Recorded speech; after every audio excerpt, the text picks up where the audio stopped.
Hello, everyone, and welcome to RHAP's coverage of Survivor 49 for Survivor Global. I'm your host, Shannon Guss, changing pace from Australian Survivor versus the world, going squarely back to the world of US New Era Survivor to talk about the premiere of 49. And to talk about it, I do have someone back from the Australia part of the world. It is, you may know her as a big part of the Witches Coven from Brains V Brawn II.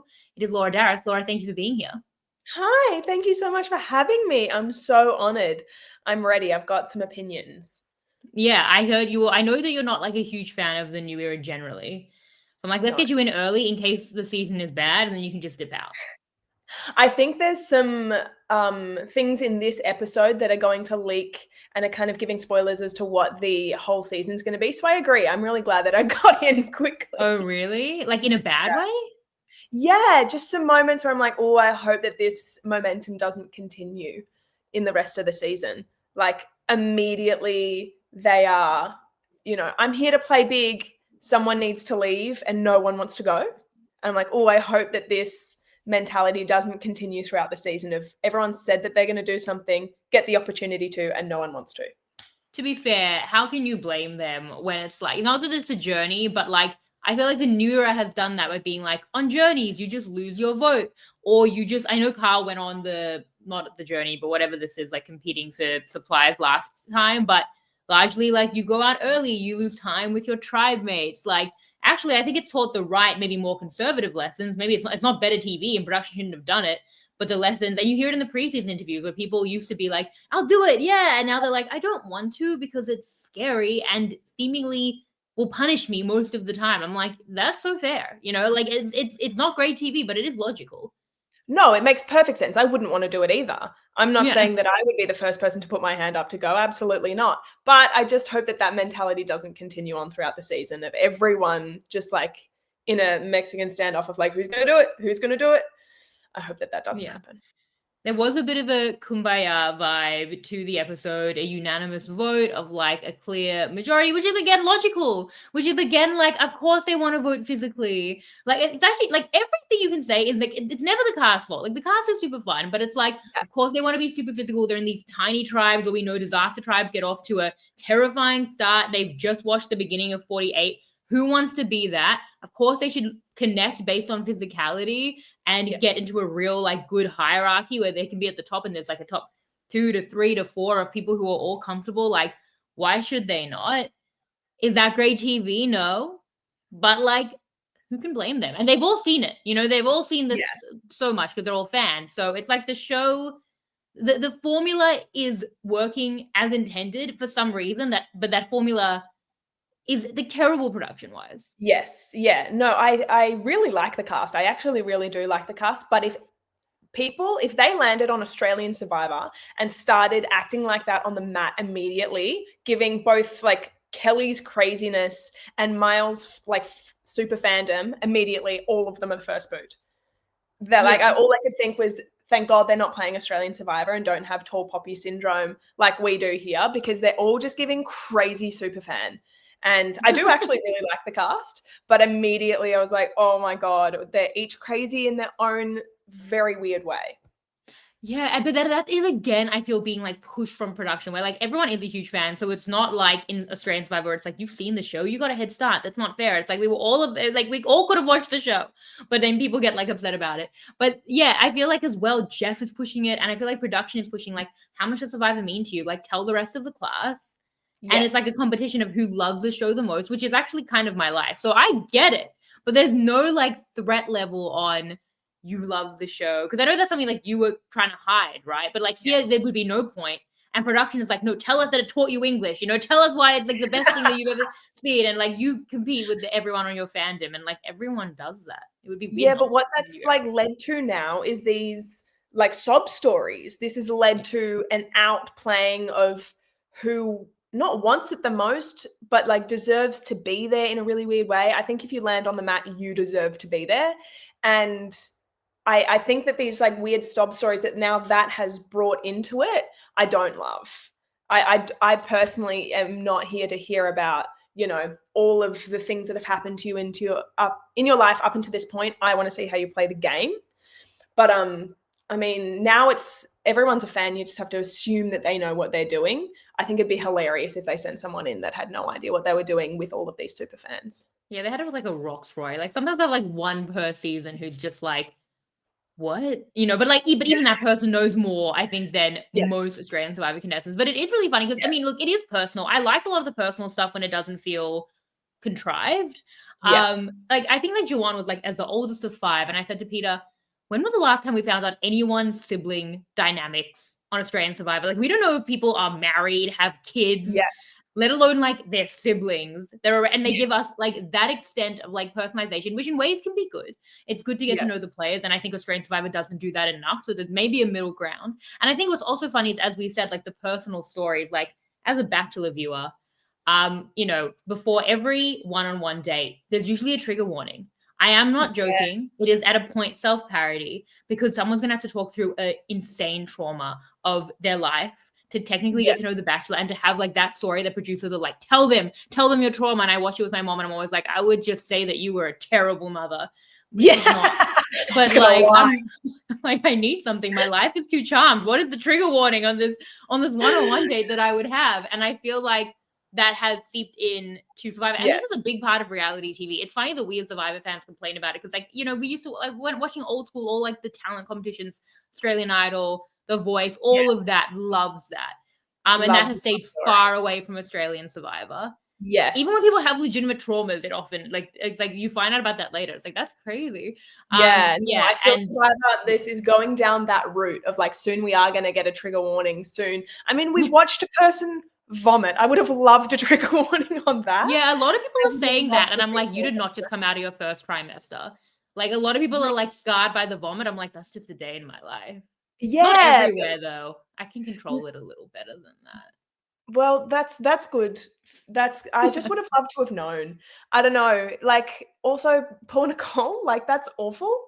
I think that would have been a lot of things coming together, and that's the stuff that I don't think that we need to see. Yeah, the vomiting. Yeah. Or just like that's so sad that like they had to show that. But yeah, I feel like Survivor's heading down a weird road of like PC-ness, which I don't love. Well, yeah, I mean, a lot, and again, some of that is good. Like the diversity initiative, I think, is really good, and I think a lot of the stories are good. I think like it's hard because a lot of it is good. There's a line. It's like what happened with Joe and Eva last season taught people some really important things. People were like, "Oh, my child is on the spectrum. Like, I'm going to get them tested." Like, there was some great real world stuff there. But the issue is, and Jeff said his favorite contestants of all time were Joe and Eva. It's like, no, just be normal about it. Just like appreciate it for what it is in the right doses. And don't need to manufacture those moments because it's clearly like what you're aiming for. And I didn't expect this to be like 10 minutes of new era bashing. It's not what I intended. No, I'm not bashing it because there's a line and I feel like we're right on the edge. I'm like, I love this. Don't go any further. Don't take one more step. But they do. And I think the thing is like, look, this was a fun episode. I mean, this is kind of like what you're gonna get. Like a good cast, which it always is. Telling the stories in this format, in this very, like, not broken format, but like limited format with the 3 tribes. Like, we know what we're gonna get. We've been here 9 times. So like, and I think we got it at kind of like, not the best it's gonna be, but like a good version of that. And like in some ways that's kind of sad. And in some ways it's just like the reality of what it is. But yeah, like poor Nicole, who had first boot written all over her, in that she did throw up and then she spat in Jeremiah's eye, apparently upon request, she said. What? And she fell over. I'm just like, Nicole, like they, you know what I mean? Like everything, as I'm like, are they pushing her over? Like, yeah, to get that content. Nicole, like that was sad for her. I mean, I get really seasick, so maybe if they've just come off the boats and she was just like vomiting because of that, I would also be vomiting. So yeah, I'm really glad that they didn't show me when I was out there like crying as much as I did and like not being able to go near a fire and being scared of everything. So I'm sad for her that they had to show that. Yeah, I mean, I have spent the last 3-4 months throwing up. I was also on a boat in Greece throwing up. It's actually been a very vomit heavy year for me. And it is funny because I had Nick over a couple of weeks ago. And like I control it very well, I think. Anyway, now we're just talking about my vomit, which just pivoted from talking about the new era. And before dinner, like sometimes like I'll go have a strategic vomit before dinner, right? Because so that that's I where your don't. mind's at. Yeah. I think about it all the time, or I'll like vomit right before I take my nausea pill. Smart, so I don't throw up the pill. So That's a I'm good like, idea. I'm just gonna go throw up. And Yeah. then when I came back, Nick was like, I couldn't hear you, but it sounded like you were able to do that very quickly. I was like, it kind of sounds like you did hear. And yes, I can throw up at any given time. At the moment, like there was like 6 full weeks where I was like at any given time. So You now this poor is what we're thing. discussing. It's fine. But I'm just saying that like everyone's like talking about how Nicole threw up. I'm like, can't a girl throw up anymore? Isn't Yeah, that I fine? don't have a fear of throwing up. Like I can't Oh, I burp. do. Fun fact That's why about me, like I've never been able to burp. well, So that's when good, I am supposed to I think. burp, I usually just throw up. Oh. Like I don't know why I can't burp. So I don't have a fear of vomiting. It's just like sad that they had to show that. But no, that's you poor thing having to It's go through fine. that. It's not It's fun. important to be strategic about how you throw up. And I think Nicole learned that, and I've learned that over the last few months. And like I apply the same way I apply strategy to Survivor is the same way that I apply strategy to that. Like you just have to have control over the situation, then you're good to go. And I very rarely didn't. So that's a win for me. Unfortunately, not for Nicole. I don't even know where we're at, Laura. I mean, we've started not what was in my notes. This wasn't written down for me, but I love it. Yeah, so talk to me about the episode overall. Like other than all of that, how did you because you said you had some favorites, like what were you enjoying about this episode? I thought it was a really funny episode. I thought that they started off really well introducing quite a lot of characters. Wait, should I be telling the people that I'm pregnant? Sorry. If anyone hasn't seen or heard that from the Australians, because did I even say that? Like, just talking about having, okay, from context clues. I think that people would have gathered that. If they didn't, what they were saying. do you think it's on them if they didn't? Because okay. Anyway. Maybe. But I can hear all the people going, congratulations, congratulations. If they didn't know, I was like, wait a minute. Sorry. What did you enjoy about the episode? I enjoyed the characters. I really did like a lot of people really quickly, and people that I thought I wouldn't like, I grew to like Riz God. Like when I saw that his nickname before the show had aired, I was like, oh, here we go. I'm not happy. And then I was crying with him. I was laughing at the TV and being like, how on earth did he do that? I really liked the first challenge. I'm not big into New Era as we know, and it's usually the marooning challenge that I'm like sick of, but I really liked that because it got people an opportunity to show their strengths. I liked the types of characters that we had. I think in the first episode, I'm just looking at who am I going to root for and what seeds are you planting for the future? And I think there are a lot of seeds planted for what could come, alliances that could form, and skills and weaknesses that people have that I think we're going to see in the future. So I think overall it was a really strong first episode, personally. Yeah, it was strong. I mean, like some of the first things that we hear is she's pooped out the back of the boat. I think she said you want to be the first male Taurus to win Survivor. Yeah. Immediately we've got family stuff. Immediately we have a bromance. Like there were some weird, wacky, funny things that were happening very quickly. It was a strangely homoerotic bromance that no one asked, and it was like no one at all. Jake, Alex and I are not gay, but like for the Jake, my wife's about to give birth, but I'm about to fall in love with a man on television. Yeah, it was unasked, like that he went there. Which is so fun, but he seems to be like, but just saying. And I was like, who asked this question of you? You doth protest too much, sir. Too much. Exactly.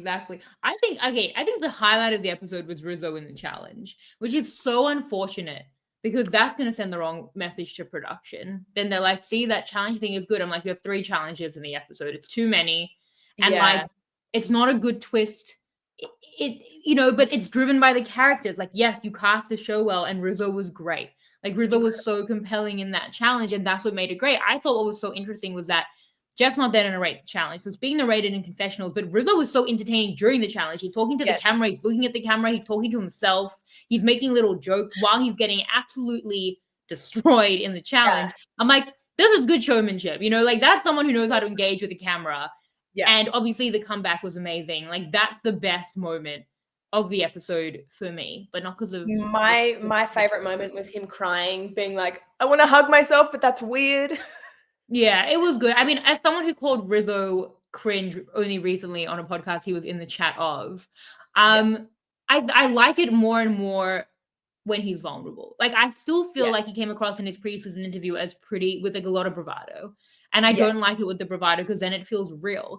But like if it's covering vulnerabilities, which we saw a bit of in the interview and we saw a lot of here, then Yeah. it's a lot more endearing than it is cringe. It's a little cringe. His name is still Rizgod, okay? I'm only human, but it's better. How did he come up with Rizgod and like He's why? Rizzo. Yeah, I So, know that that's his yeah. name, but Yeah. like And then what he in added my God to it, I mind would think. be like, I'm a god. I don't know. I mean, I'm a witch to be fair, so I Yeah. not be too harsh. But We as no, I think Australian that he had a Survivor, yeah, like in Australian Survivor, everyone's a god or a king or whatever. So like we actually can't yeah, we but they can't say earn it. it through action. Do they? Well, no, but like they don't come in the first episode calling Don't them. they?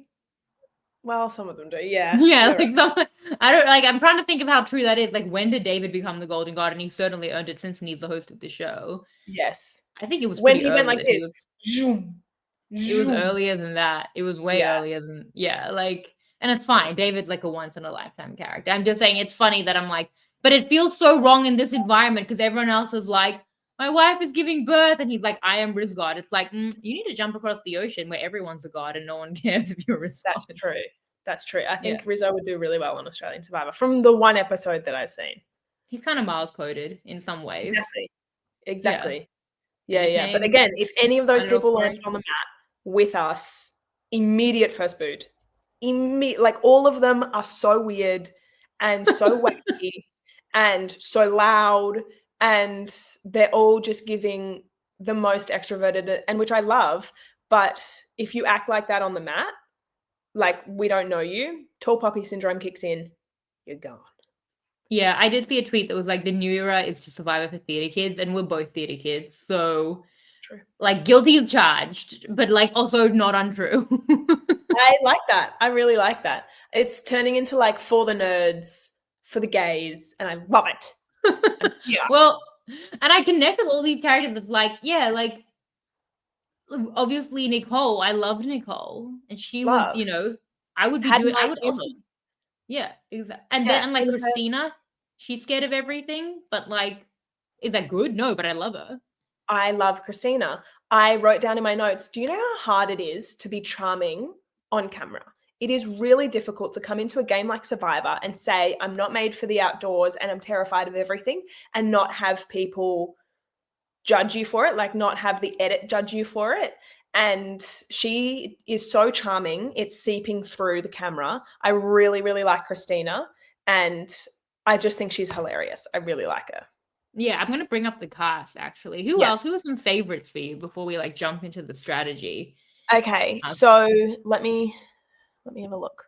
Yeah, Christina, I just think it's so hard to have that much charm seep through and to be in an uncomfortable environment. So I really, really liked her. I love that Jason immediately broke the fourth wall.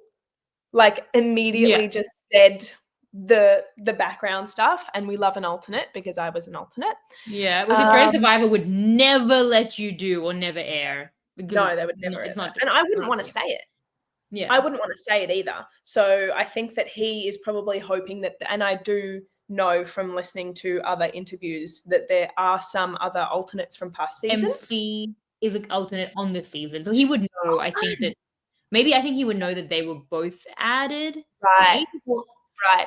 actually, I don't know if they know who the alternates are, but maybe they would know. They would know that two people were removed. Maybe I don't actually Right. know the logistics. And Yes. then Sage was an alternate on 47, and I think Uh-huh. Sophie S on the Yellow Tribe, whose name escapes me, Hina, I want to say, was an alternate on 48. So, Yes. but why I wouldn't you want to say you're an alternate? on Australian Survivor. For Yeah. me, I just didn't want anyone to think that I was not worthy of being there. I told people after a little while, but I didn't want to give anyone an opportunity to think that I hadn't earned my place there. I think, yeah, I just didn't want to spoil it quickly. But then people immediately started talking about, the order in which we think we were placed. And I was very happy to be like, "Ooh, I'm at the back." I don't know, I just didn't wanna announce that really quickly. I didn't want that Yeah. to be the main sticking point, Mm. as to why I was there. Um, yeah, so I like Jason. Who else do I like? Who else do I like? Who else do I like? I do like a lot of them, as we said, Riz. I think that Sage is coming in swinging, absolutely Sage is a swinging. lot. Sage is a lot. Sage, like from the preseason interview, I mean, I was very low on my namesake, fast talking, talks too much Shannon. Yeah. And I put her last in the draft and I took Nicole. So, and Shannon not only is doing much better than I thought, but it's like the complete center of that tribe. Like, Yes. we haven't really heard much from Rizzo in terms of the tribe. Savannah wants Shannon the most, Sage the most, wants Shannon. Nate wants Shannon, Joanne wants Shannon. Every single person, even slightly more than Savannah, because we've heard from Sage talking about Shannon, have we heard about how central Shannon is. She's doing Yes. incredible. And Sage is way weirder than Shannon. So that was shocking to me. This tribe really surprised me from the preseason. Yeah, yeah, Sage is coming in swinging. You know the first thing that I wrote down in my notes, the very first thing, did you see Shannon sprinting into the water in that first challenge? Do you see how fast she ran? She is Wow. a weapon. She's a Yeah. beast. I really am rooting for Shannon. I really, really like her. Because I'm I woo-woo and I'm weird, but Sage is tipping over that edge a little bit Yeah, for me. what Shannon was. Yeah, I no, judged Shannon's the perfect level for me. I judged a book by its cover. Like, her interview with Mike was just so wild, but it's possible she was just like really hyped up. And now it Yes. seems like she's great. Like, people lean into like the kind of spiritual guidance that she's giving the tribe and really centering them and really like her. They like her energy a lot. Mhm. She I was a think great she's draft pick got apparently. the difference between the masculine and the feminine. She's got the woo-woo, but then she's also clearly very strong, which she knows is one of her strengths as well, being from Boston and having those opposing, sides. I really like Shannon.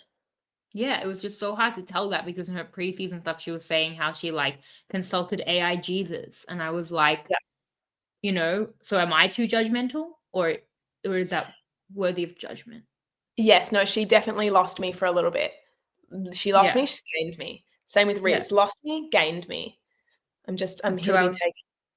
I was wrong about both of them. And then should we get to the tribe that went to tribal council? Start talking about this vote, and we'll go back to the winning tribes. But Kele or Kelly or anyway, they're the Keller. blue tribe. They Yeah. they lost. And they voted out Nicole. What did you think about this move for the tribe? Well, I think it's a slippery, slippery slope to go down the path of team weakness, especially for Annie and Sophie. I think that, and even Jeremiah, that's a really slippery slope, that I am never in favor of because of my personal weaknesses. I just don't. But then again, they did lose so dramatically. I really think that this tribe has that they're showing that strong connection. Jeremiah and Sophie have their connection. I don't know if I agree with Sophie going and telling everyone that Annie has pulled out somebody else's name. I think that could have been a weapon that she could have saved for a little bit later. With Mm. such a clear vote like Nicole, if the next time it's not clearly Annie, then you can whip something like that out. I have a question though, Shannon. Is it um is there always going to be one tribe in New Era that's inherently weaker than the others? Does that always Um, happen? Because this is so clearly a weaker tribe, and you can see, I think, my takeaway is two seemingly weaker people does not make up for the one, like the strongest person on this entire cast being Jake. Having two people being weaker does not equal having the strongest. Does that make sense? I would think it would. I was actually surprised by this. I mean, we do think that it's not every season that has a disaster tribe, but we do think they maybe try and create that on purpose Mm, when, to create disaster tribes which have like inbuilt storylines in the pre-merge. I don't think uh-huh. I see that here. I think they thought you have Jake, like enjoy. You have literally Thunder from Down Under right here, and he does mention Yeah. Australia a lot, twice. Yeah. So you would think. I think that that's what they think. I mean, I've seen other tribes like last season. Mm. Um, they were screwed. What was that tribe Yes. name? I really remember it. The Green Tribe. And I was like, Yes. what was the plan here? Like, your strongest guy was Justin. No offense to Justin. But like, what was, and Kevin, like, what were we doing? They were fine. But I think that here it actually looked pretty even, to the point where preseason I was like, who looks like the disaster tribe? I don't really want to pick from the disaster tribe. And it actually felt quite even. So I actually don't think they've done that here, but it's just when you start Right. losing and you don't have your flint and then you get worse sleep and you don't eat Right. and then like it compounds and like maybe that will happen on this tribe to the point where I don't really disagree with anything that this majority did really, or No. really anything that, I mean, I would disagree with some nuances that Jake was doing. Would I I have yell about the bromance? No. Yeah. But like in terms of like the actual vote, yeah, should the weaker person be like clinging to the strong people? Probably not, but in like a very disparate tribe strength wise, like I cannot blame them. They don't want to be the disaster tribe. Like if I'm Yes. Jeremiah and Sophie, I don't want to say, let us commit to voting out like an Alex so that we're like in the strength or something. And then maybe then we vote out a Nicole and we go down and we're the final two and we'll definitely make it, but we're going to go through this disaster tribe. Like who can be bothered? Who has the Yes. time or the patience to want to be the disaster tribe, come in to emerge with, and it's worked out, but like you come in with fewer connections. I just Yes. wouldn't, and it's also not worked out, like I wouldn't want to do that if I had a choice. And if their choice is between strong people that they can connect to or weaker people that they were also connecting to, and someone like Sophie who's also connecting with Nicole, I'm going Yeah. with the strength and hoping we win some challenges. And I'm not a tribal council every night. You're exhausted going to tribal council every night. I think it just takes energy from you where you're just playing on hard mode, extreme hard mode from the beginning when the other tribes aren't. And I'd rather just have that upper hand. So I prefer to like go all in on strength. And even for Sophie, like, yeah, she locks herself into this 4, maybe a 3 with the strong guys, even before Yeah. Jeremiah, by coming back and telling what Annie said. She cuts off options, sure. I don't Yeah. mind it. Like for her to go all in on strength, I think it's prudent. I don't think it's great TV, but I think the show demands it of her. And it's what I would want to do if my choice was going to tribal council every night for the next few days. And Yes. losing I mean, everyone I've ever met versus actually yes. having a bit of a vacation for a couple of days would be nice. Like getting some flint. That's fair enough. I do think that she's put herself in a good position being the third to that bromance. The only worry is that in a game like this, 2 can be a majority really quickly. So that's my only worry is that I think she's sitting pretty. It's people like Jeremiah that I'm like careful because he's just that loose end that if Annie, like people don't know that Annie and Alex are close, right? So like they've had that relationship. So for someone like Jeremiah, that's where I get worried of the Alex and Jake clearly aren't splitting, and we wouldn't want them to split yet, but very quickly those 2 could be the ones deciding what's happening. For Nicole, as soon as you hear it's definitely between 2 people, it is baffling to me that both Annie and Nicole didn't think to do something. Yes. Both of them. Well, I mean, I think that they're so desperate because they knew that they were on the back foot. Like at least Annie is trying for next time. And I don't blame her for that either. Like, and there's something that might make logical sense, except it doesn't for Sophie because she wants to connect to strength, which is fine. But in another world where she wants to have the power and maybe lose some more challenges but be at the top, there's an option there for her. And I get giving it to her. And I think that it's an option that makes sense. And I also get Sophie not going with it. But unfortunately, Annie just doesn't have that capital, and Nicole doesn't have that capital. But and they don't connect as well, obviously, as the rest of the tribe. But they're on the back foot with kind of less to invest in with them because they're weaker, and it's just so hard. So I can't really blame them for just being like, "Please make me fifth. Please make me fifth. Can we win some challenges? I'll work it out later." I can't blame that, but I blame both of them, and especially Nicole for not playing her shot in the dark.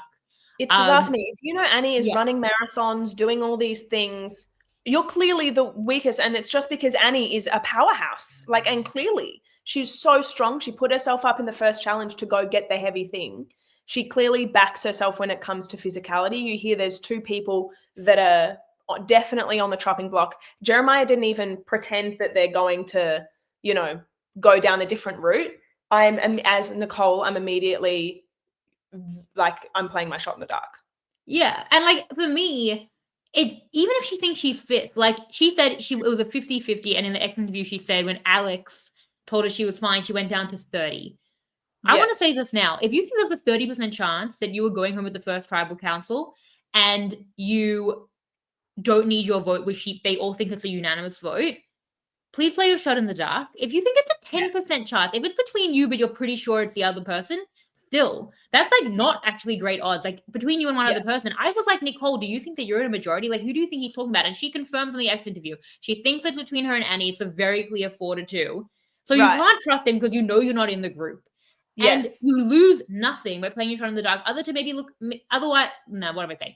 Other than, that's the words, looking maybe a little bit less untrustworthy. You haven't voted with the group, but you're not voting for anyone, so that's not really bad. And you lose your Yes. shot in the dark for the future. It's a tiny little investment for a 1 in 6 shot in Yes. case. That's like that, and people very rarely use their shot in the dark. That's pretty much the best chance. And I think you probably want it next time when it's like a 4-on-1.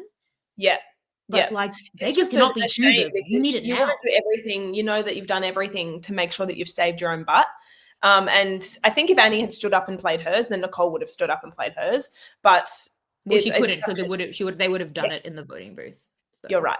But it's just such a shame. Like it's disappointing because it could have really kicked off something really cool. And I like just it was the edit was doomed from the beginning. I felt really bad for Nicole. Yeah. I think as well, yeah, I mean, you just lose nothing by like playing your shot in the dark there. Like, I think that's what gets me.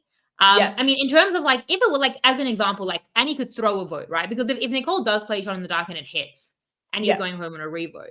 But that's quite aggressive. Like now you're really like fracturing relationships. You have to choose a name, you have to vote for the name. Like I wouldn't do that on like low odds, but on the odds of 30%, to get a 1 in 6 chance where you don't even piss anyone off because you don't have to vote, I don't feel like it's a massive no-brainer. Like I feel like this was a really big miss. And to the point where like if Annie had played her shot in the dark, even though she didn't go home, I would have not criticized that at all. I would have been like, that's a fine move too.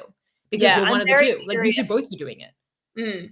I'm very curious to see. I wish we had seen the relationships that Nicole thought she had and the work that the others put in to make Nicole feel so safe, because she didn't play it because she felt safe. And when all the odds were stacked against her, I'm very, very intrigued I wish we had seen what she thought she had. Yeah. She said that Alex was a big part. I mean, he see Alex saying she's fine. So, I mean, it's a really good job by this whole majority because they're in the position where they don't need to split a vote. You know, Nicole's not even playing a shot in the dark. They've blindsided that well. If she does, Annie is not splitting a vote. Like their odds, like they don't need it to upset Annie at all. Even if Nicole has something, she's seemingly playing it to vote for Annie. So they have protected themselves so well where there's no risk. They can be super cohesive with Annie moving forward. They don't need to split anything on her. And can just move forward as a group on knowing that they've kept in the strongest, like for themselves. Yeah. So I think they did a very, very good job. Like the fact that Nicole, I mean, she made mistakes, but like the fact that she could be so blindsided here so that they can cover themselves and not have to worry about splitting themselves or any of that. Like on both Nicole and Annie, like they both felt fully fine.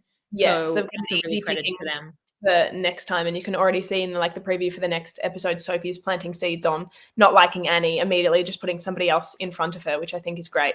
But yeah, I'm very curious to see how this majority is going to move forward. It looks like Alex is sitting very well to not have been there, to gone, have done the challenge, to not get the initial bonds, then to lose the challenge. You know, he left for no reason now, and now to come back and be in a real driver's seat, close to Annie, close to, you know, Sophie and Jake. I think that Alex is, like, for me, the one leading this.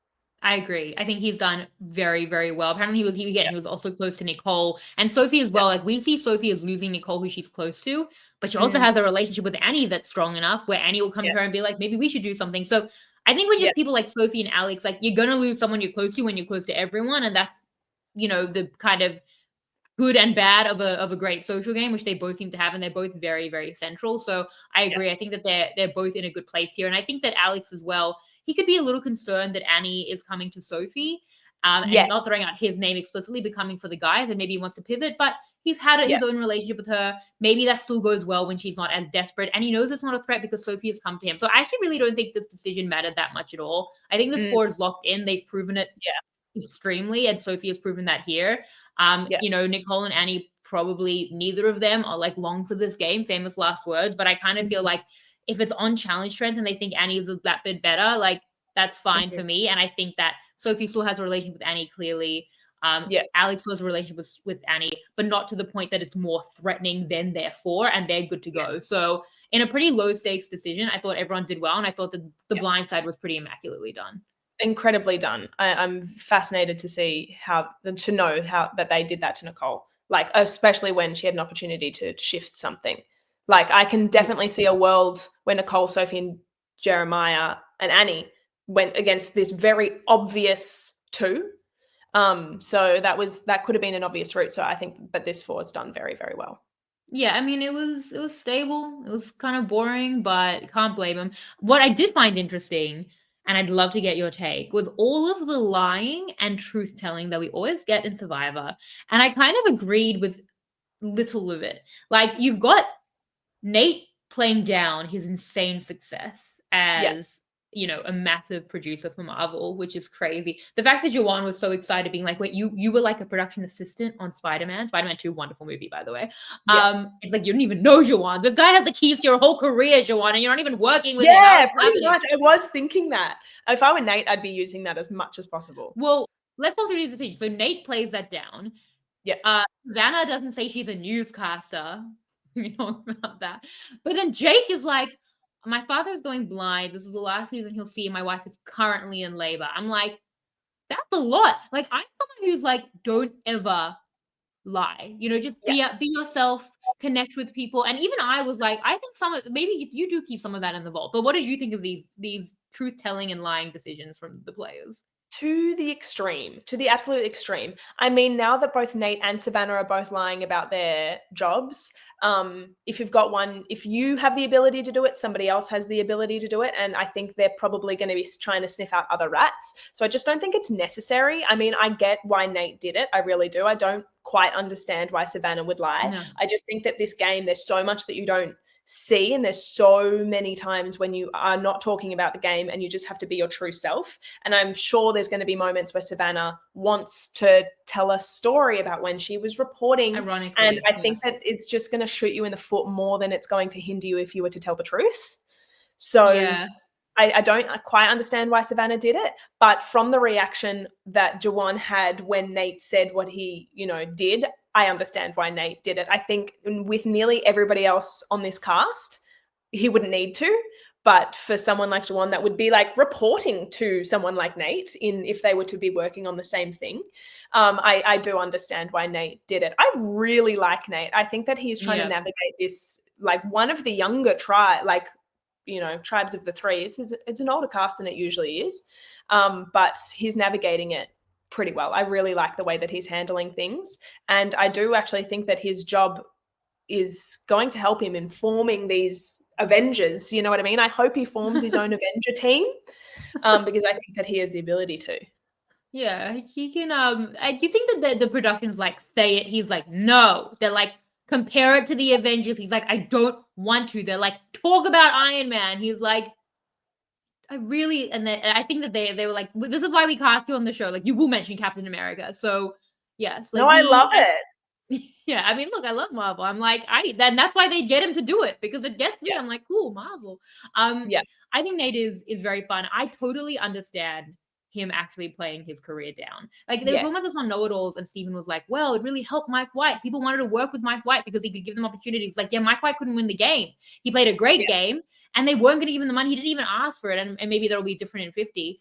But and obviously in 50, you can't hide who you are in Mike White. And Mike White is also someone that I kind of think people might have known, so we have to be more like, I would have been like, are you Ned Schneebly? So I think a lot of the millennials would have got it. Yeah, School Rock's my favorite movie ever, so I would have known who Mike White was, before we landed on the beach. Exactly. So, and even more now with like the White Lotus and everything, but with Nate, like, they don't need to know it, and it's like, okay, fine, it's helping him build connections, but then he could not win because you don't want to give $1 million to someone that successful. And Nate has found other ways to connect, and hopefully, like, will be, you can also assess it to be like, is this desperate?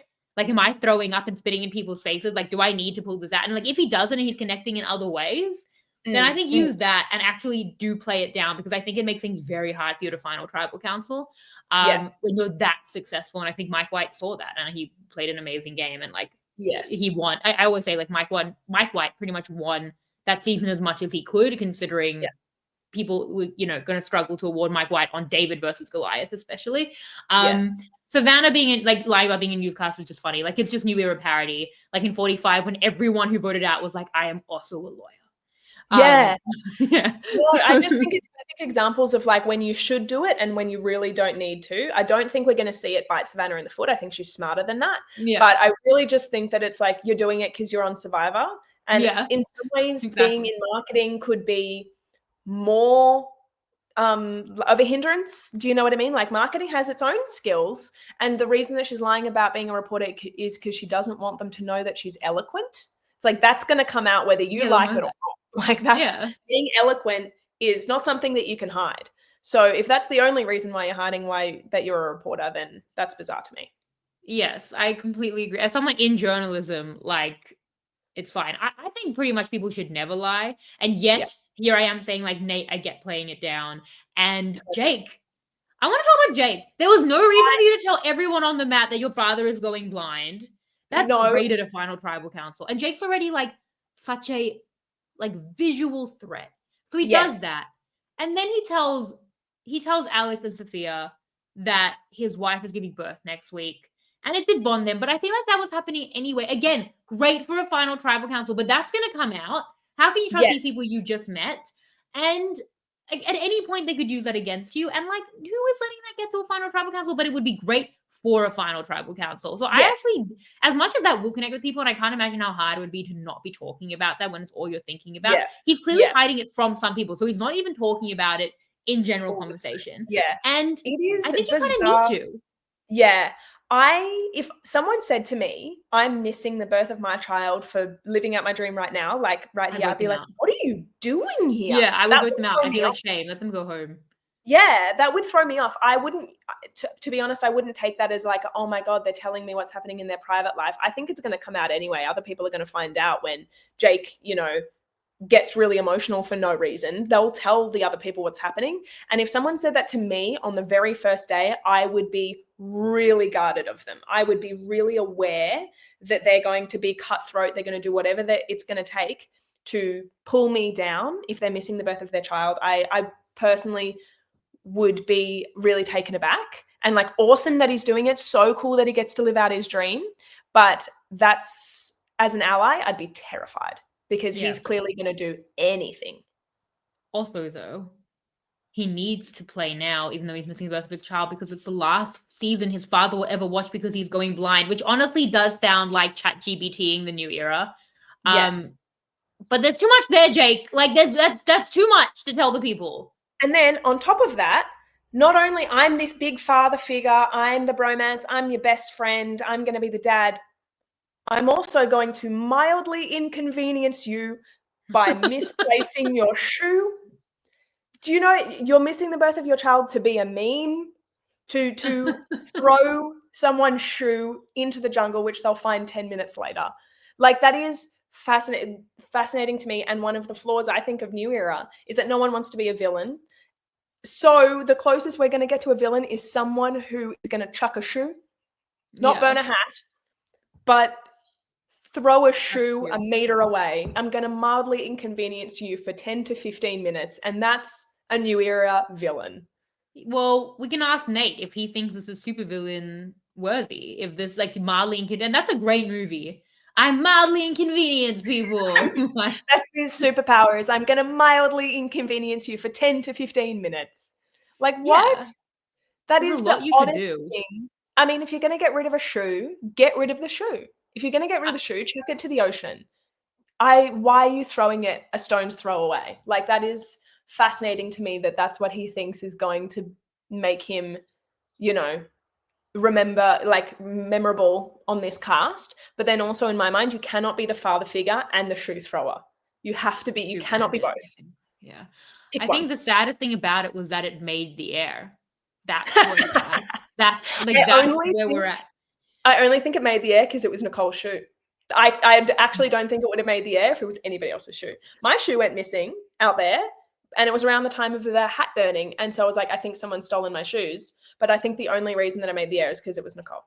And they needed to add something in there of, people don't like Nicole as much as they like each other. That's Yeah. the only reason I think they showed it. But we see in the preview for the next episode, he removes somebody else's shoe. It's like, soon we're going to find out that you're just mildly inconveniencing people, and people are going to be like, what are you doing? I thought you were the lovable guy. So you can't be both, you know? Yeah.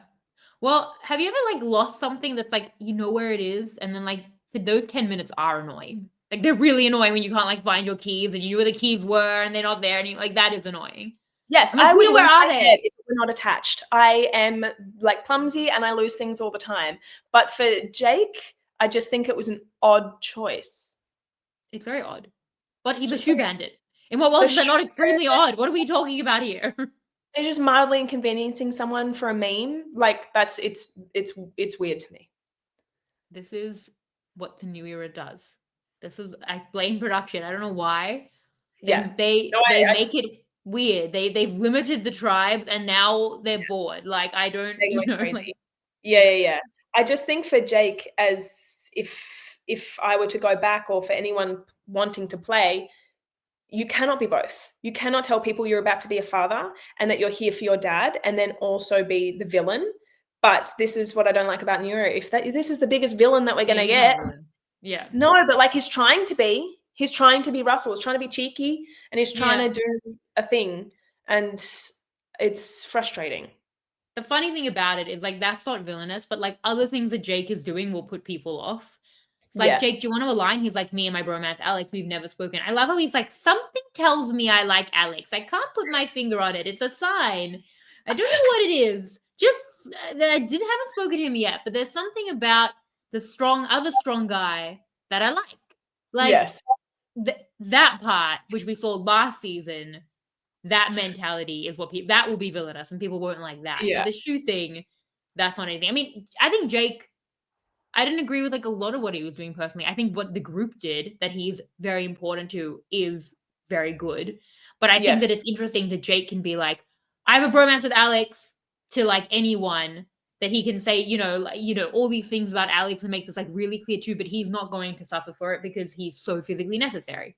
Yeah. That's But what's he's so gonna have a really frustrating. hard time getting to the end, especially now that he's told everyone all the reasons he shouldn't get to the end. Yes. Yeah. It's super frustrating. I really hope that Alex can potentially maneuver his way into a different alliance, because he was kind of pulled into it, right? Like he didn't. Jake's the one that started this bromance while Yeah. Alex wasn't even there. So I really hope that Alex has the foresight to know that if anyone's going to come for Jake and Alex, Jake has given himself. No, Alex has now got an anti-shield, right? Like everyone's going to go for the Alex out of the Jake and Alex crew because Jake is so much stronger.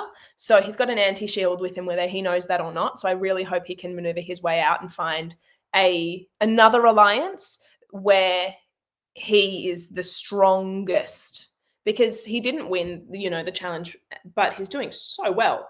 He's like so well. So I really hope he has the foresight to maneuver his way out of the bromance. Yeah, I mean, I think maybe he thinks it'll be good for like a merge. Definitely it's good for like challenge friends. So again, I get it.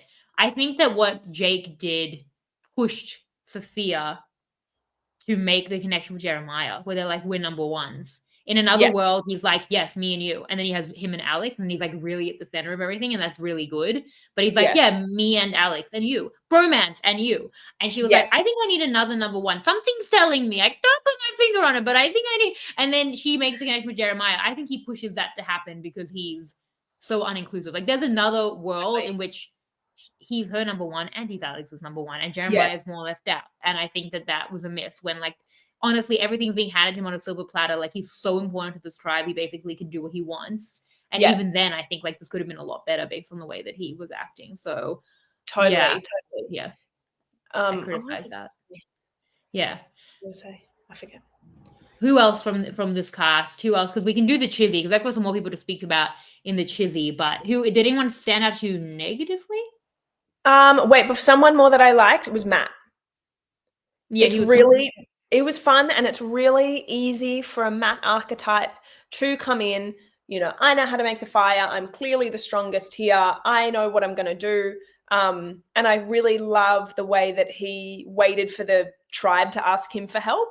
And he seems really cool, and he has a really nice connection with everybody, it looks like so far.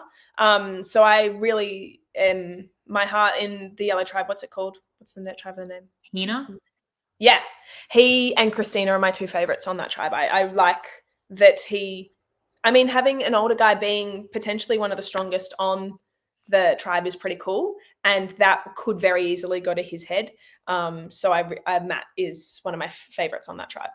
And they won both challenges, right? So they're like So a cool. well-rounded tribe. Because I think Okay. that I mean, there were so many challenges, but like I think that what this episode did well within the challenges was that there was a lot of decision making about who to put where in various hero roles of like diverse skill sets. So unfortunately, that does emphasize the physicality in these tiny tribes even further, and it makes it hard for the Nicoles of the world. But it's like you have to step up in either a puzzle or some physical capacity. And if it's not going to be physical, then it has to be the puzzle, which is such a tricky end spot that people always, you get a lot of blame for that. But I do think that it put a lot of pressure on people very quickly. This is an Australian Survivor, like it, being in duels and like hero roles. It's there's a lot of spotlight on you, and I think that this episode did that pretty well.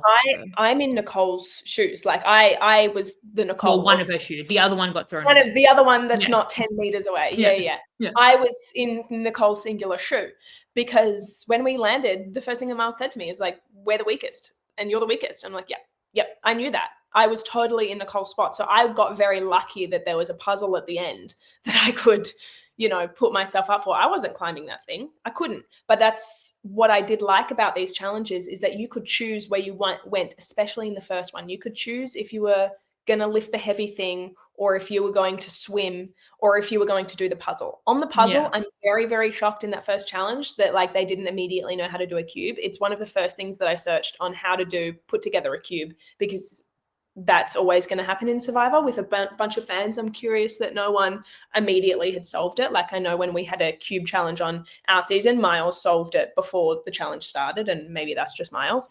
But I did like the challenges were split up, and that's what my problem is with this one tribe that's inherently going to be weaker is like Jake being one strong man doesn't make up for they're split off in pairs. Annie and Nicole are going to slow the team down whether they know it or not because Jake is also with somebody else. Do you know what I mean? Yeah. I think it is probably a mechanism of the game that there's going to be a weaker tribe just for storyline with one really strong guy that's going to lead, strength. But it's a shame that none of the challenges really played to Nicole's strengths. And I think I personally got very lucky that there was the first challenge played to mine. Well, I mean, she had a puzzle. Like, I think as well, it's hard in 6 people compared to 12, but I think it depends on the challenge. Like, we've seen the Jake types. We've seen, like, Jonathan drag whole tribes through a challenge, which Jake could do in it. Like, so I don't think this tribe is doomed. I really don't think, like, I don't think that I think it seems like a pretty consistent, a pretty consistent group, like, across the board here. And I think that it depends. I think when they're separating them out into sections, it's like, well, Jake does his part and it's quite an individual role. And then other people need to do their individual role. So it comes down to like the weakest link rather than just like one person being able to like fill those gaps. So I actually don't think here, but we see as well, we saw it last season where a strong tribe got swapped onto the losing beach. And just for how little they had won, they lost a challenge, like just for not having Flint and having, and all of that and having a bad shelter. So I think, when you don't have the machete at the beginning, like all of that compounds, like that Alex didn't get that, and then it just compounds on itself. Even so, I do think that this tribe could get out of it. I'm not as worried about them as I've been before, but like it's always, a sinkhole that they're sinking into currently, like at the beginning of that. Yeah. Interesting. Yeah, I'm happy to go to the Chizzy, but do you have any more thoughts? The people that I immediately didn't like, I mean, as I said, I think Sage came out swinging, but that doesn't mean that I don't like her. I just think that maybe she needs to be a bit more aware of the people that she has around her.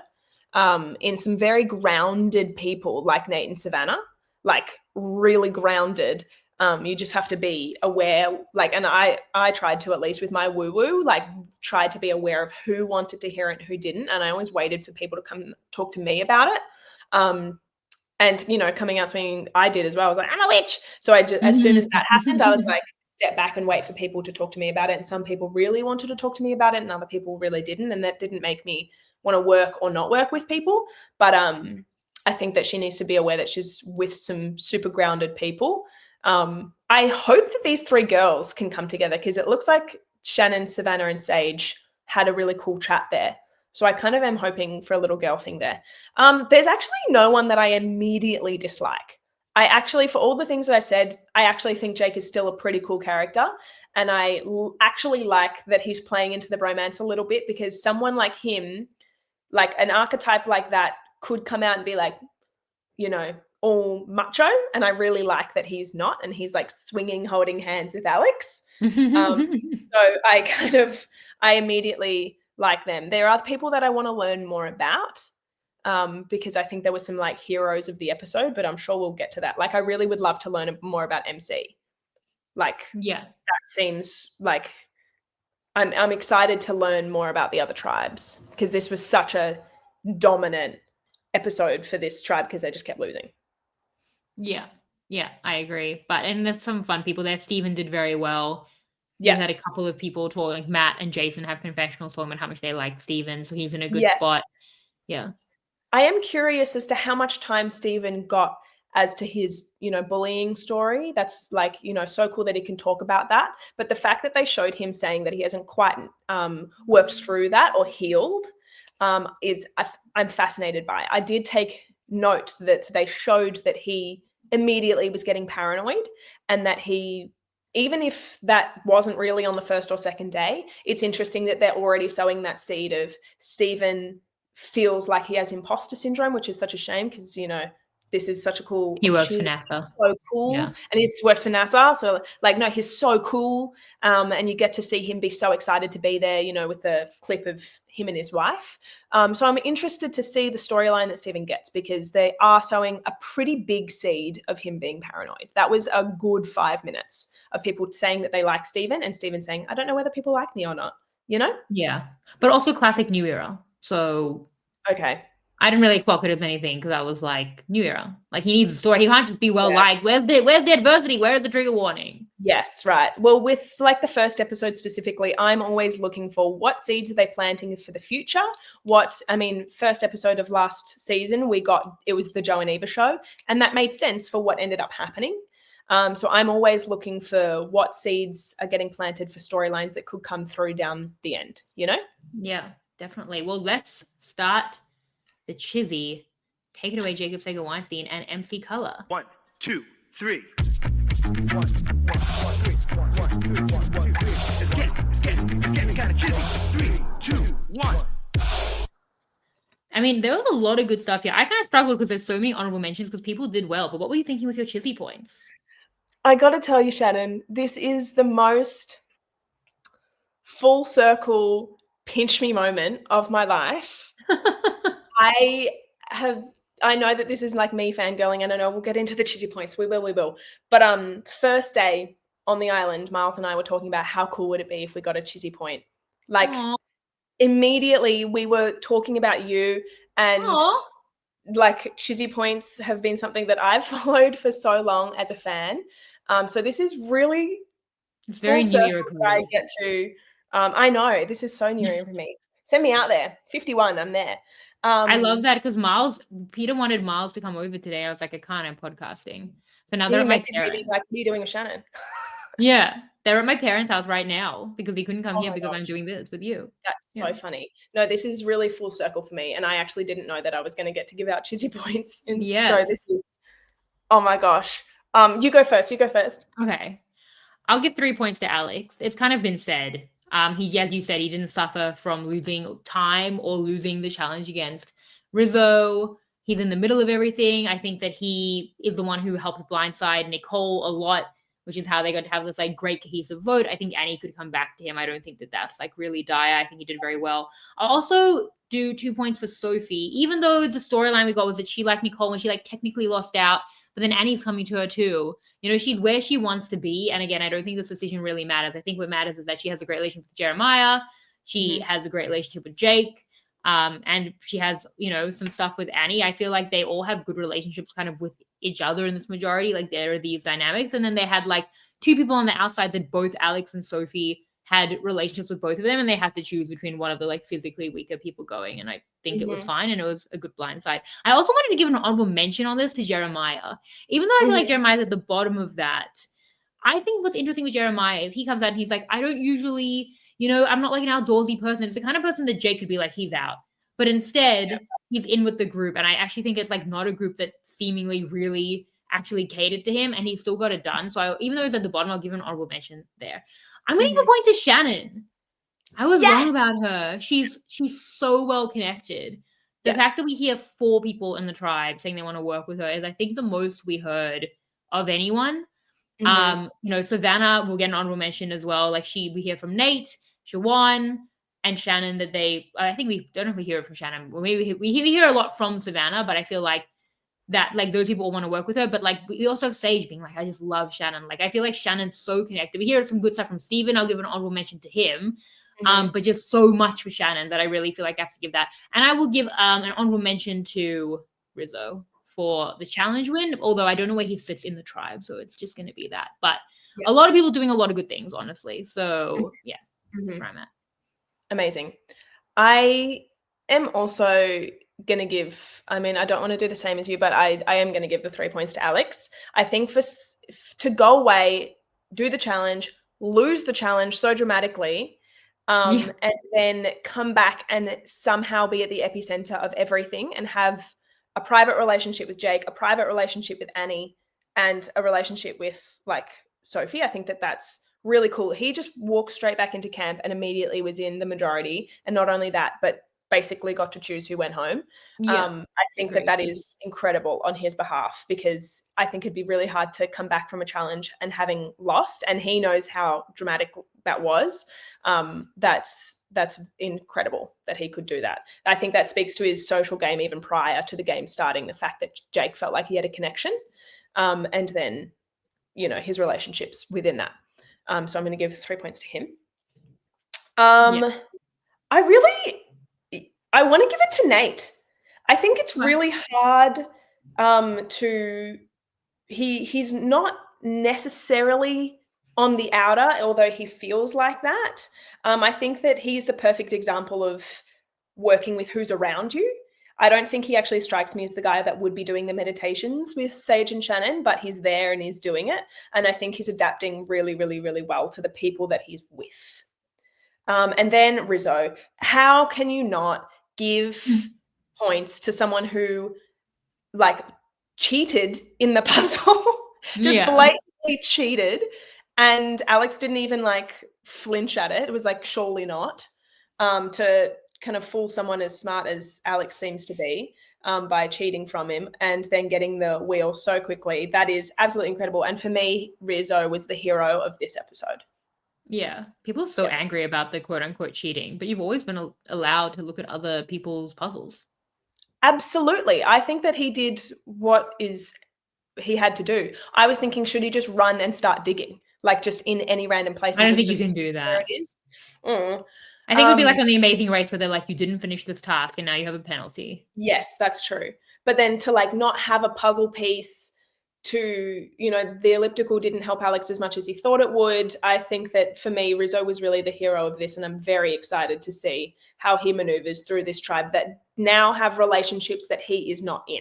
He is not, for me, he seemingly is on the bottom of this tribe, because he wasn't there and didn't have that pivotal time of relationship building, which I think a personality like that might need.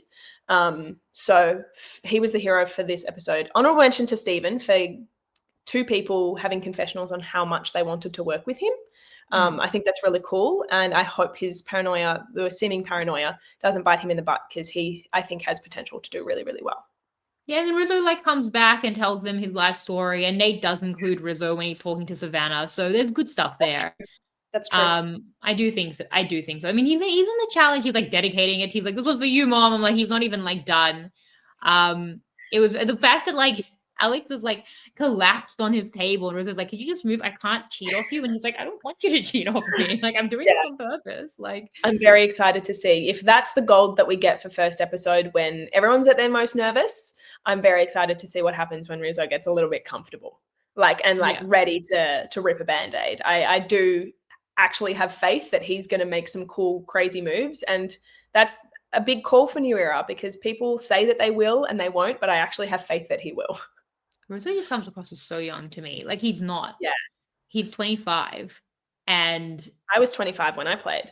yeah, but the thing is, like Nicole's 26, Sophie's 27. Like Yeah. Rizzo doesn't seem 25 to me. Like I know he's lived a lot of life, but when I told Peter that Rizzo was 25, like he was shocked. I think he comes across like 21.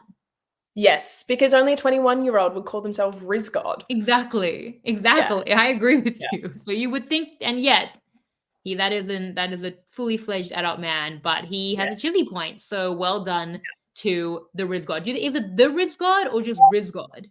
You're asking the wrong person. Every time he said it, I rolled my eyes. So I wasn't Yeah. really. But I think that we're getting a slight little peek as to why he calls himself the Riz God, because he can pull off moves like that. No. Not everyone could do that in a challenge, Shannon. I certainly couldn't be losing by so dramatically. And by someone who's so physically strong, like Alex, so good at puzzles, and he did that so well. It's like, all right, this is only helping his mentality of why he's the Riz God. I think it's just Riz God. I mean, like it was very impressive. I just think that there's a high bar to calling yourself Riz God. I also thought, like, in terms like Riz God, I can't. Rizzo and Alex both put their hand up to do this task that we're saying is unenviable. Yeah. And they're both getting a lot of chizzy points. Well, Alex is a lot, and Rizzo, he got a chizzy point. And I think it might feel ill-advised, but people were like, I don't want to go. Like, you want to go? I was like, no. Like, people, and like, I think that because people were so reticent, they really did take one from the team. Like, it would be very upsetting to be mad at them when they did what no one wanted to do. And that I think that went a long way for why Jake was gassed and he didn't want to do it. And Alex like put himself in that spot. So Jake was very grateful that Alex had done that. And I think also with Rizzo, like he said, he's like, I don't know that I'll be good at it, but I'll do it. And I think you just kind of have to be thankful because no one else, it's not like they were like doing scissors, paper, rock to do it. Like they were all like, thank you for taking one for the team. So I actually think that worked out well. I am glad that like no one held it against Rizzo and Alex for going. So that I hope that in the future people feel like they can put up their hand a little bit more. I'm really glad that no one used the fact that they're away to their advantage in a negative way and more saw it as a positive hero moment. I hope that leads to more people wanting to do the exciting things.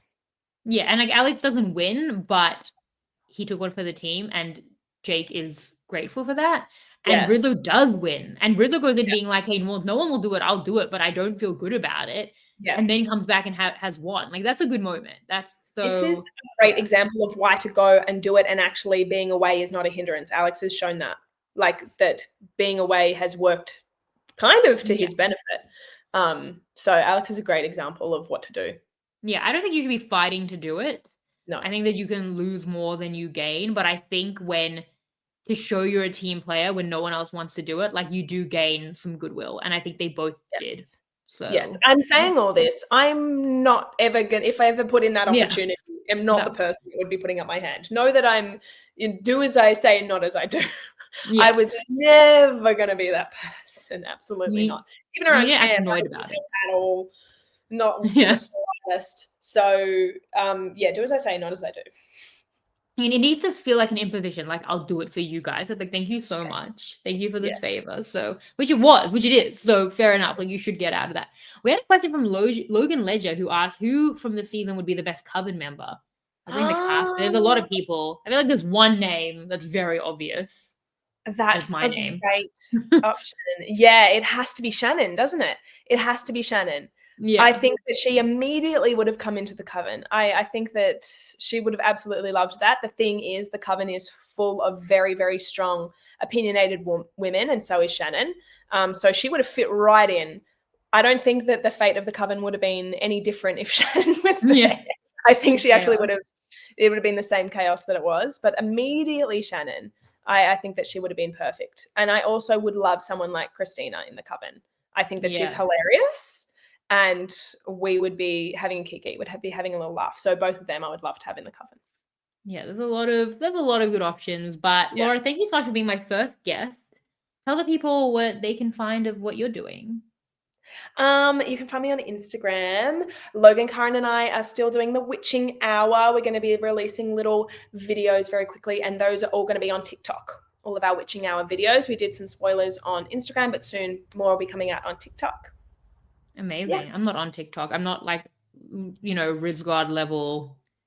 I don't. It's It's below a me. slippery slope, Shannon. Well, It is the bane of my existence and also my life partner at this point. Like, yeah. I wouldn't do it if I were you, because it is the best and the worst thing that's ever happened to me. Yeah, it's below me age-wise, I mean. It's like above me capabilities-wise because I can't use TikTok. People send me TikToks and I'm like trying to do it. It's like, you must create an account. I'm like, I refuse. It's so annoying. Yeah, no. I mean, it's so great. I love it because I learn so much, and you can see the Witching Hour and you can see, the TikToks that I post. But it also just has me hooked. I just am thinking about when I can go back. I really am in my brain rot kind of era. But I actually do, there's Witch Talk. I don't know if you know this. So there's TikTok, and then there's a side of TikTok called Witch Talk, where witches from around the world share their, opinions on things, views on things, the lessons, the spells, all these things. So I'm definitely heavy on the Witch Talk, and I love it. That's crazy. Yeah, it's really cool. It's really, really cool. Love Witch Talk. Yeah, I've learned something. I've learned many things, but that I would never have known. Well, I'm not on TikTok or Witch Talk. I'm on Instagram, Twitter, Blue Sky, at Shannon Gates. A lot of content at the moment. I had an interview with JLP, which was fun. We went over an hour and a half. It was so good. It was so much fun. I asked him about being thirst over. I asked him about the ball puns. I asked him about that time that his Twitter got hacked and he never got it back. We also spoke about like his actual hosting and his Survivor takes and like losing the role and all of that. But like also being thirst over. So I need to listen to it. All I really have gathered is like his very strong American accent. Yes, I think people like mimics the people that are around him, as any actor does. But when he was around us, he was super Aussie. So hearing his American accent, I'm like, oh my God. I think this must be more natural, and he must lean into the Australianisms for Australian Survivor because that's what they would want. Yeah, because it's an Australian show.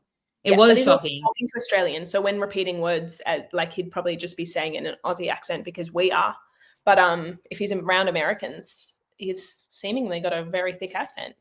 This is a thing. I'm sorry. When my mom goes back to South Africa, she becomes so much more like she has a South African accent, but even more so when she's in South Africa, I'm like, why are you talking like that? Like it's like she reverts back. You know what I mean? Like I think that is really a thing. Yeah, you mimic people, of course. You absolutely mimic people. It's like an animal instinct thing to like not be seen as different. So you mimic the people around you. That always happens. Yeah, catch me with 2 wines, I become British. Just like 2 wines deep and I'm all of a sudden British. I think that's different. Yeah, that when I watch Harry Potter, I become British, but I shouldn't. I love Harry Potter. My my British accent is awful. Peter's like, please stop. I'm like, no. Never. Yeah. Never. Or worse. That's why I get into it. It's terrible. It's very, very bad. But my mom does do that. And people don't think they understand it. And if people haven't lived in multiple places, I don't think they get it. I'll be like, Mom, we've been here for days. Why are you so like just a few days? Why are you doing that?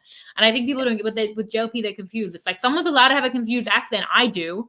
Yeah. My accent is all over the place. Like, damn, let someone live. Let someone vomit on TV all the time. Like, let people vomit. Let them speak weirdly. Okay. She's allowed to vomit. I'm saying from an edit point of view, I feel really bad for her that they showed her vomiting. Like she would have been so mortified to watch this episode, and then seeing the vomit, I'm like, oh my God. Okay. Yeah. It's harsh. Okay. We've had worse. That's harsh. They piled on. They did. But yeah. Anyway, JLP was, and then we're still doing like, postseason AUV World. We had Parvati. We might get more. We've done like Luke. We had all the X interviews as well. And next week I'm doing the double Laura for 49 because I have Laura Noonan. Yeah. And then maybe after that I should do Jessie Noonan, and maybe then I should get a different Jessie, and then I just keep. It's like a chain, but I'm not going to do that. I'm not going to get Jessie. It's just going to. I was going to say there's another Noonan, which is Charles Noonan. I could get Charles. Yeah. Yeah. And then I would be so fascinated to see Jessie. I FaceTimed Jessie the other day. He wouldn't have watched 49, so maybe just getting his rogue opinions would just be hilarious. That would be a great episode. Be an interesting thing to do for the bit of just the names, but I will have. He's hilarious. I'll have Noonan next week. And then I launched my own podcast. It's called Gussin' Around. Yeah, this is on YouTube. If you look at Gussin' Around podcast, so it's Gussin Around podcast. It's also on Apple. It's also on Spotify. If you search Gussin' Around, I've posted about it on social media. Peter and I do that. My husband Peter and I. And we're going to record our second episode. We put out the first episode. We cried. We laughed. We talked about like our journey to having kids and all of that. We talked about some behind the scenes stuff in terms of, you know, covering AUV world and just like our lives. So the next episode, we're going to talk about revealing the gender of our baby, a baby girl, and kind of how we reacted to that in different ways. And we're going to talk probably about the JLP interview. We're going to talk about the reaction to the first episode, and we might answer some questions that we got. So we have too much to talk about already. Like we're going to have to, yeah, we're going to have to really spread the stuff out. But it's been really fun. So exciting. Yeah. A new cover member as well for that I'm having.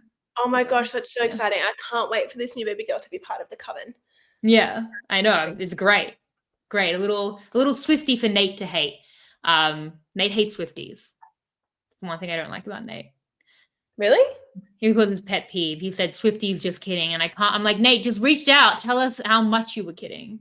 That's a red flag for me. That's a real red flag, because if you can't acknowledge how much Taylor Swift has changed the music world and the effect that she's had on feminism and music, and I understand if you don't like pop music, but people, it's not cool to dislike someone as big as Taylor Swift. It doesn't make you different. So that's a red flag for me. To be fair, he didn't say Taylor Swift, who is very much the Marvel of the pop world. Nate. Yeah. Okay. Okay. But he said Swifties. Different. Okay. The fans can be annoying. Some of that The is fans very can valid. be intense. The fans can definitely be intense. I will give him that. And I'm a Swiftie. I was in the AAA reserve when she came to Melbourne. Like I was front. How did you do that? How? I touched her hand twice when I was 16. I'll show you videos of how close that was. I touched her hand twice. That's so cool. I was in the stage. I got chosen to come down in the stage on the Fearless tour. It's the best day of my life. Yeah, it was incredible. And we were like literally like as if this death was the stage. I was like leaning on the stage and I touched her hand twice. As people have become more and more fans of Taylor Swift, it's become harder and harder. Last time I had to get them not through official channels, is how I got my tickets, but I made it there. I had tickets on the side. It was fine. I don't know how you would get do you got AAA for the Eras tour? Yeah. That's so, how did you do that? It's nepotism. What, did you go through to Ticketmaster or Ticketek or whatever it was? No, my dad knew someone that was working for the MCG. And now I know you. And it's never worked for me before. I'm an actor and I wish nepotism worked for me before then. But this is the one and only time that nepotism has worked for me. That's incredible. See, this is the thing, is like maybe Nate loves Taylor Swift and he's like, his pet peeve is Swifties when he's trying to get tickets. Me too, you know, because I was here first. Like, I get it. That is annoying. You're a good person, Shannon. Do you know that? You're a really, really good person, because you're right. We're thinking about this from the opposite point of view. We have to assume everyone's a Taylor Swift fan. I think so. Yeah. I think he's a Taylor Swift fan who's like, he doesn't like the Swifties who have bad takes. Or who take away tickets because he can't get tickets. But yeah, nepotism's the way I got my tickets. But he's successful. I think he could get tickets pretty easily. That's true. I mean, actually, I would love to be on a Marvel set. That'd be very fun. And Nate, I gave you cheesy points. Yeah. Well, there you go. You're an actress. You were thinking that's very smart. Like, I didn't put that together until now, but yeah. Yeah. All the points I have are going to Nate. Nate, here is my headshot. So thank you so much, Nate. Yeah. Well, Laura, this was so fun. Thank you so much for being my guest for the premiere. Thank you all for listening, and thank you to our team behind the scenes. I'll see you next time. Bye. Bye. No. Okay. Bye. This is RHAP. We know reality TV.